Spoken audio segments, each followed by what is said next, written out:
тэлеканале «Беларусь-3» навіны культуры. Вітаю вас. Сёння, 27 красавіка, нарадзіўся народны мастак Беларусі Майданцык. А далей гучым праграму фэсту «Рамяство маё». Праанансуем лепшыя праекты тэлеканала «Беларусь-3», забяремся на 45-метровую назіральную вежу ў Даніі, а напрыканцы пагаворым пра сёлетні конкурс «Маладыя таленты Беларусі» з аўтарам праекта. Гэта і многае іншае ўжо зараз. Сёння і заўтра ў Мінску пройдзе фестываль рамеснікаў «Рамяство маё». Цягам 2 дзён наведвальнікам прапануецца шоу-праграма, сустрэчы з майстрамі хэндмейд, інтэрактыўныя пляцоўкі. Асобнай увагі ў гэтай святочныя дні заслугоўвае лакацыя з велікоднымі майстар-класамі для ўсіх узростаў, дзе кожны зможа паспрабаваць сябе ў розных накірунках. Уначы распачне работу кінатэатр пад адкрытым небам. Кожны фестывальны дзень будзе паказана па адным фільме, які выберуць самі госці шляхам галасавання. Мінск стаў здымачнай пляцоўкай мастацкага фільма пра Янку Купалу. Стваральнікі кінастужкі пакажуць жыццё паэта ад маленства да трагічнага выпадку ў Маскве. За здымачным працэсам назірала і наш карэспандэнт Дар'я Валкавец.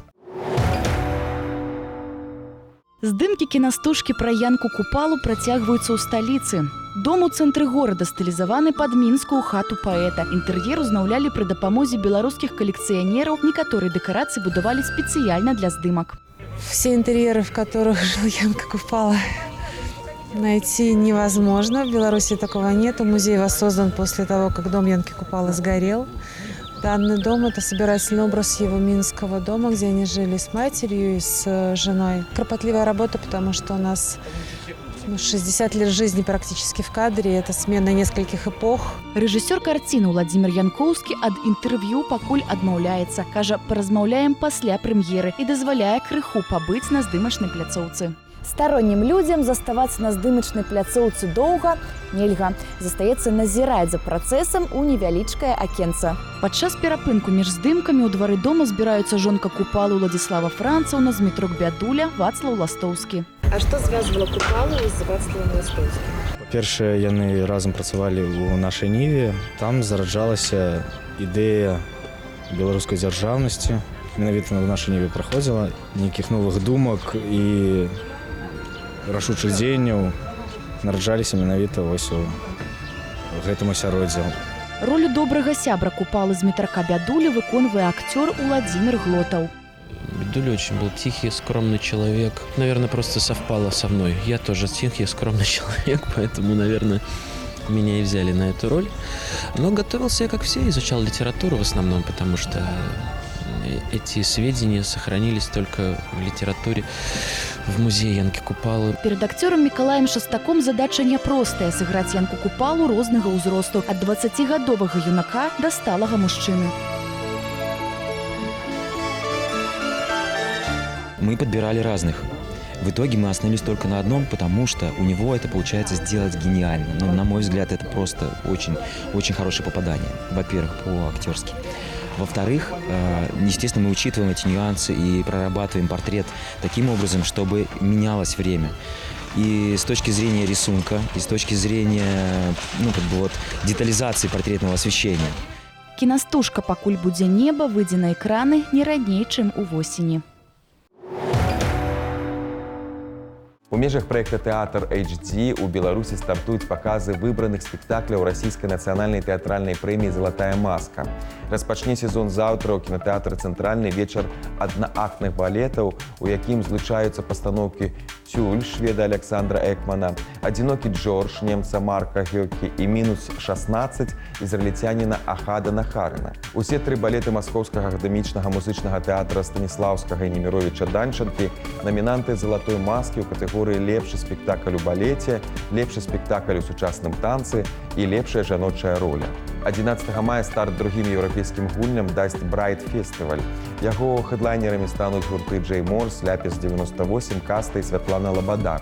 У межах форуму будзе арганізаваная работа спартыўных пляцовак ад Федэрацыі спорту Беларусі, інтэрактыўных зон маладзёжных арганізацый БДУ, сустрэча з зоркамі айчыннага спорту, прадстаўленне субкультур, спартыўныя і творчыя спаборніцтвы, песенныя танцавальныя батлы і многае іншае.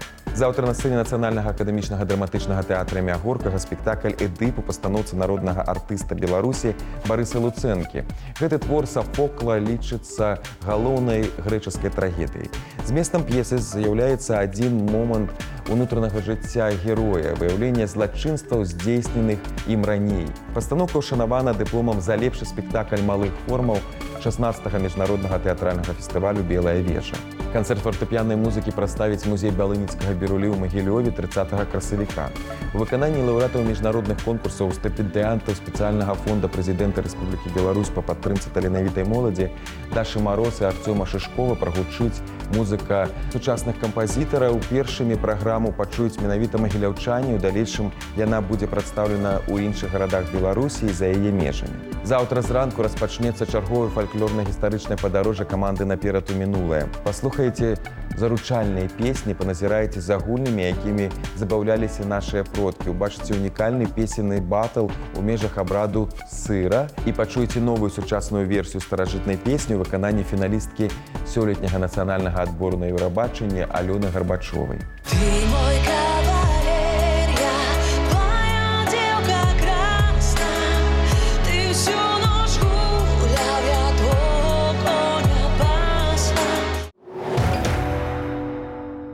У дзяржаўным літаратурным музеі Янкі Купалы адкрылася выстава настаўнікам быў беларускі абшар Барыса і Аксаны Аракчеевых.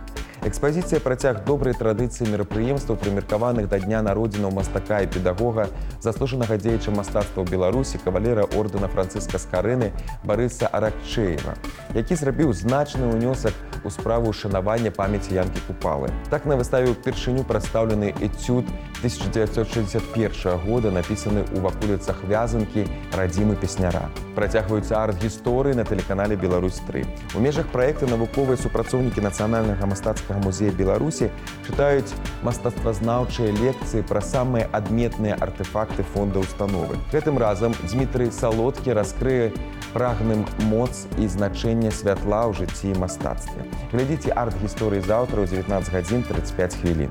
Иконописцы ставили своей главной задачей показать не объем, не световую моделировку лица, а показать свечение, исходящее из образа, который видит верующий. Заўтра ў адным са сталічных клубаў выступіць гурт Пулатава. Пасля распаду папярэдняга калектыву «Флёр» адна з вакалістак Ольга Пулатава стварыла новы праект.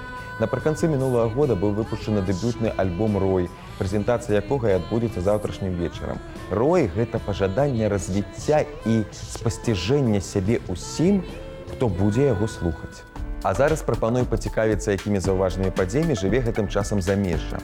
Нядаўна ў Даніі адкрылася 45-метровая назіральная вежа ў форме пясочнага гадзінніка. Яна пабудаваная з металу і дрэва і усталявана ў лесе.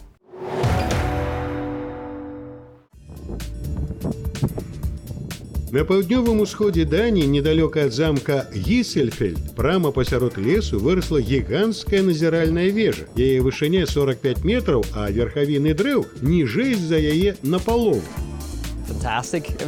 Фантастыка. Я адчуваю сябе крыху няўпэўнена, але выдатна, бо можна дакрануцца да дрэў, якія растуць пасярэдзіне. Калі дабіраешся да вяршыні, гэта падобна на вялікае адкрыццё. Падняцца на вяршыню можна па спіральнай дарожцы. Яе даўжыня 650 метраў. Зверху бачна ўсю дарогу да суседняй Швецыі. Проста выдатна. Мы пад уражаннем ад ветру і ад гэтага віду. Зроблена вельмі добра. Адчуваеш сябе ў бяспецы.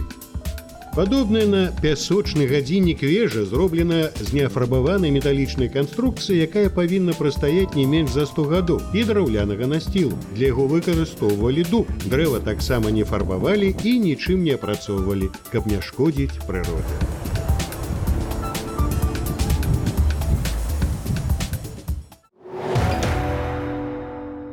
Днямі ў рэспубліканскай мастацкай галерэі адкрылася выстава жывапісу беларускага мастака Владзіміра Казакова «Поле памяці», прымеркаваная да юбілею аўтара. Рэтраспектыва прадстаўляе работы розных гадоў і ахоплівае шырокае кола жыццёвых праблем. У сваёй творчасці Владзімір Казакоў звяртаецца да сакральных тэм, аднаўляе выгляд хрысціянскіх помнікаў, праз нацюрморты выказвае стаўленне да навакольнага свету. У літаратурным музеі Петруся Броўкі разгарнулася выстава «Рыгор Кобец. Шукальнік шчасця». Сёлета беларускае кіно святкуе свой 95-гадовы юбілей. З гэтай нагоды музей і стварыў экспазіцыю, прысвечаную драматургу, першаму прафесійнаму кінасцэнарысту нашай краіны Рыгору Кобецу. У гісторыю айчыннага кіно назаўжды ўвайшлі першы гукавы беларускамоўны фільм «Двойчы народжаны» і камедыя «Шукальнікі шчасця», знятыя па яго сцэнарыі. За вялікі ўнёсак у станаўленне і развіццё беларускай кінематаграфіі Рыгор Кобец у 1935 годзе атрымаў званне заслужанага дзеяча мастацтва ў Беларусі. Нацыянальны акадэмічны вялікі тэатр оперы і балета Беларусі пакажа балет «Спартак» Арама Хачатуряна на сцэне Нацыянальнага цэнтра выканаўчых мастацтваў у Пекіне. Спектакль з'явіўся ў вялікім тэатры ў 1980 годзе. За 10годдзе існавання скарыў практычна ўвесь свет. Трупа неаднойчы прыязджала ў Кітай, у прыватнасці 2 гады таму у межах дзён культуры тэатр паказваў балет Чайкоўскага «Лебядзінае возера». І вось 3 і 4 мая на кітайскай сцэне каля паўсотні артыстаў балета распавядуць гісторыю самага вядомага паўстання. Галоўныя партыі выканаюць народная артыстка Беларусі Ірына Яромкіна, заслужаныя артысты Рэспублікі Беларусь Олег Яромкін і Канстантин Геронік і іншыя. Гэтымі днямі праходзіць 8-й рэспубліканскі творчы радыёконкурс «Маладыя таленты Беларусі», што ладзіцца першым каналам беларускага радыё. Мы сустрэліся з аўтарам праекта Тацянай Якушавай, пагаварылі, наколькі вырасла цікаўнасць да конкурсу і што новага ў ім з'явілася сёлета. Прывітанне, Тацяна. Пасля прыёму заявак на 8-й конкурс «Маладыя таленты Беларусі» на сваёй старонцы ў сацыяльнай сетцы вы напісалі: «Мне страшна». Дадам, што мне яшчэ і радасна. Радасна таму, што вялікая колькасць заявак, а яна сведчыць пра тое, што конкурс запатрабаваны, конкурс неабходны нават, і конкурс прэстыжны. Нам давяраюць, і гэта самае галоўнае. Заявак было 406, значыць, твораў 812. Давялося праслухаць аўтарытэтнаму журы 812 твораў за 2 тыдні. У параўнанні з мінулым годам як вырасла цікаўнасць да конкурсу? У параўнанні з мінулым годам мы атрымалі на 76 заявак болей. І гэта таксама сведчыць пра тое, што нам давяраюць, што з кожным годам конкурс мацнее, мацнее і мацнее. І гэта засмучае дзесьці, бо даводзіцца шмат працаваць, але ўсё ж такі найперш радуе. А ці змянілася колькасць намінацый? Сёлета ў нас 6 намінацый, 3 асноўныя накірункі: эстрадны вакал, інструментальная музыка і фальклорная намінацыя «Спадчына». Але мы кожную намінацыю раздзялілі на 2 паднамінацыі – ансамблі і салісты, таму што вельмі шмат было зваротаў і вельмі шмат ахвотных паўдзельнічаць і ў намінацыях калектыўных. А што тычыцца ўзроставых абмежаванняў удзельнікаў? У нашым конкурсе ўдзельнічае творчая моладзь ва ўзросце ад 10 да 21 года. І у нашым конкурсе 3 ўзроставыя катэгорыі з 10 до 12, з 13 до 16 і з 17 до 21 года. Чым усё ж такі выкліканы такі ўстойлівы інтарэс да конкурсу? Па-першае, шмат творчых людзей, маладых творчых людзей, якім проста неабходны такі выхад. Неабходна, каб іх пачулі, каб іх ацанілі, каб дапамаглі неяк рэалізаваць сябе. Другое, тое, што наш конкурс – гэта, па сутнасці, сацыяльны праект. Калі ў асноўным зараз заўсёды трэба плаціць грошы, то наш конкурс бясплатны. І, канешне ж, я думаю, што вялікі стымул тое, што наш конкурс прызнаны спецыяльным фондам прэзідэнта па падтрымцы таленавітай моладзі. І нашы лаўрэаты ўжо некалькі год запар атрымліваюць заахвочванні спецыяльнага фонду. І яшчэ, канешне, неабходна падкрэсліць, што ў нас працуе аўтарытэтнае, сур'ёзнае журы. Гэта высокія прафесіяналы, педагогі, выканаўцы, якія могуць сур'ёзна ацэньваць магчымасці маладых музыкантаў. Хто тыя людзі, якія выносяць свой прысуд канкурсантам? Сёлета журы ўзначальвае народны артыст Беларусі, кампазітар Леонід Канстантинович Захлеўны.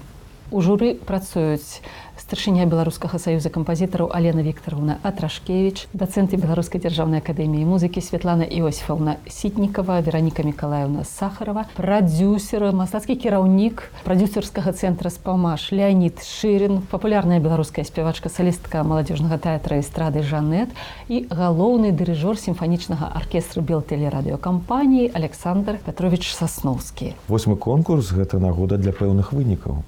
Лёс наших лаўрэатаў мяне, шчыра кажучы, радуе, таму што я часта іх бачу на іншых прэстыжных конкурсах. Многія пасля нашага конкурсу, калі гаварыць пра эстрадны вакал, удзельнічалі ў конкурсе маладых выканаўцаў і ў музычным конкурсе на славянскім базары ў Віцебску. І заўсёды паспяхова, дарэчы. Некаторыя прадстаўлялі Беларусь на конкурсе Еўрабачання. Тая ж Зена, якая сёлета паедзе на дарослае Еўрабачанне, гэта Зіна Купраяновіч, яна ўладальніца гран-пры нашага конкурсу. Хелена Мырай, якая летась прадстаўляла Беларусь на дзіцячым конкурсе Еўрабачання, гэта таксама наша гран-пры. І я магу назваць многа такіх імён, якія працягваюць ярка, смела ісці па складанай творчай лесвіцы. Дзякуй, да сустрэчы ў эфіры з маладымі талентамі Беларусі.